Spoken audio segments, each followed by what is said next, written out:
ঈদের সময় আসলেই আমরা প্রিয়জন অথবা কাছের মানুষদেরকে ঈদের সালামি গিফট করে থাকি। আপনি চাইলে কিন্তু বিকাশের মাধ্যমে একটু ডিফারেন্ট বা ব্যতিক্রমভাবে ঈদের সালামি গিফট করে সবাইকে ইমপ্রেস করতে পারবেন। কিভাবে কাজটা করবেন বা কিভাবে বিকাশ থেকে আপনি ঈদের সালামি গিফট করবেন, চলুন আমি সেই প্রসেসটা দেখে দিচ্ছি। ভিডিওটি অনেক ইন্টারেস্টিং, টাইমলাইনে শেয়ার করে সবাইকে দেখার সুযোগ করে দিন। তো ফার্স্টে আপনার বিকাশ অ্যাপস ওপেন করবেন, এরপরে সেন্ড মানি লেখা থাকবে, এই অপশনটা ওপেন করবেন। ওপেন করার পরে নিচের দিকে কন্ট্যাক্ট লিস্ট শো করবে। আপনি যাকে টাকা পাঠাবেন বা ঈদের সালামি গিফট করবেন তার নাম্বারটা এখান থেকে সিলেক্ট করবেন, অথবা উপরের দিকে নাম্বার সাবমিট করার অপশন রয়েছে, আপনি এখানে তার নাম্বারটা সাবমিট করবেন। নাম্বার সাবমিট করার পর এখানে অ্যামাউন্টের একটা অপশন থাকবে, এখানে আপনি কত টাকা ঈদের সালামি গিফট করবেন সেই অ্যামাউন্টটা আপনি এখান থেকে সাবমিট করবেন। অ্যামাউন্টটা সাবমিট করার পরে দেখবেন নিচের দিকে একটা অপশন থাকবে, ঈদ মুবারক একটা অপশন থাকবে, ফিচার থাকবে, আপনি এটা এখানে ক্লিক করবেন। এই অপশনে ক্লিক করার পর এখানে অনেকগুলো পোস্টার সাবমিট করার অপশন থাকবে নিচের দিকে, আপনি এক একটা করে ফিচার আপনি চেঞ্জ করে দেখবেন যে আসলে কোনটা ভালো লাগতেছে এখান থেকে। তো ডেমো করে দেখানোর জন্য একটা আমি সিলেক্ট করলাম।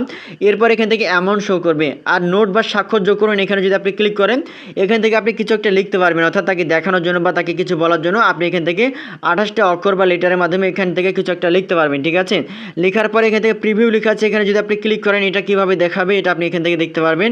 মেসেজ তার কাছে কি যাবে, মেসেজটা এখান থেকে শো করবে, এটা আপনি দেখতে পারবেন। ঠিক আছে, এরপর এটা যখন সাবমিট হয়ে যাবে এবার নিচের দিকে সেভ করে এগিয়ে যান লেখা আছে, আপনি এখানে ক্লিক করবেন। এই অপশনটাতে ক্লিক করার পরে এগিয়ে যান লেখা থাকবে, আবার আপনি এখান থেকে ক্লিক করবেন। এরপরে অপশনে আপনার বিকাশে যে পিন নাম্বার আছে পিন নাম্বারটা এখানে সাবমিট করবেন।